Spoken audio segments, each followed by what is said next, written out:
Can I be real with you for a second? How many of you have ever prayed about money and just heard silence? You're doing all the right things, but you're still lying awake at 3 a.m., your mind racing with bills and debt numbers.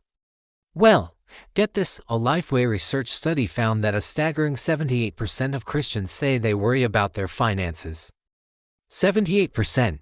That means if you're in a room with 10 believers, almost 8 of them are carrying the exact same financial stress you are. So if you feel like you're the only one struggling, you are not alone. Not even close. For the longest time, I was right there in that 78%. I'd pray, God, please provide. And then I'd just wait and wait. It felt like I was sending up texts to heaven that were just being left on read. Honestly, I felt like a spiritual failure. I mean, if God owns the cattle on 1,000 hills, why was my hill so empty? Then, I stumbled on a single word in the Bible that changed everything. It's a word your pastor probably skipped over. It's not prayer, it's not faith, it's meditate. Now, hold on, I'm not talking about sitting cross-legged and chanting. I'm talking about what God actually commands in Joshua 1-8. He says, keep this book of the law always on your lips. Meditate on it day and night, so that you may be careful to do everything written in it. Then you will be prosperous and successful. Did you catch that? The direct path to prosperity and success that God lays out is meditation on His Word. Not just reading it, but meditating on it, chewing on it.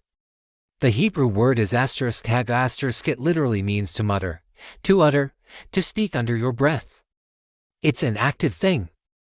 This was the hidden system I'd been missing. I was treating the Bible like a menu. I'd read the promises, order what I wanted, and then get frustrated when my order didn't show up at the table. But God was inviting me into the kitchen. He was saying, let's cook this thing together. Start by savoring the recipe. So I tried it. Instead of my 3 a.m. panic prayers, I'd take one verse, like Philippians 4:19, my God will meet all your needs. And I wouldn't just read it. I'd meditate on it. I'd lie there and whisper, my God will meet all my needs. All of them. I'd sit with that one phrase until it stopped being just ink on a page and started feeling like a solid rock I could stand on. And something shifted. It was like my mind was being rewired from I am doomed to I am provided for. This is exactly what Romans 12:2 talks about, being transformed by the renewing of your mind. And when your mind gets renewed, your life can't help but follow. I started seeing opportunities I was blind to before. Ideas popped into my head, a side hustle I never would have considered, a way to negotiate a bill. It was like God's wisdom was suddenly flowing because I'd finally tuned my spirit to the right frequency. Here's the crazy part. This isn't just my story.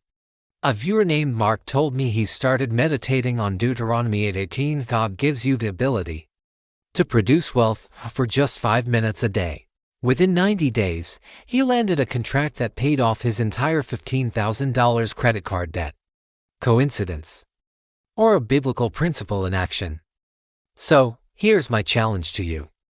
This week, I want you to trade your 3 a.m. worry for a 5-minute wealth meditation. Pick one verse about God's provision. Get quiet. And just mutter it. Think about it. Let it sink in. Don't ask for anything. Just dwell on the truth that He is your provider. Then, I want you to come back here and do one thing. Comment below and just type the word meditating. Let me know you're in. Let's get out of that 78% and into God's provision together. If this finally makes sense, hit that subscribe button and ring the bell. Next week, I am breaking down the 3 biggest lies about God and money that are probably keeping you stuck. The world tells you to hustle for your wealth. God invites you to host His presence in your mind and watch everything else change. Thanks for watching, and I'll see you in the next video.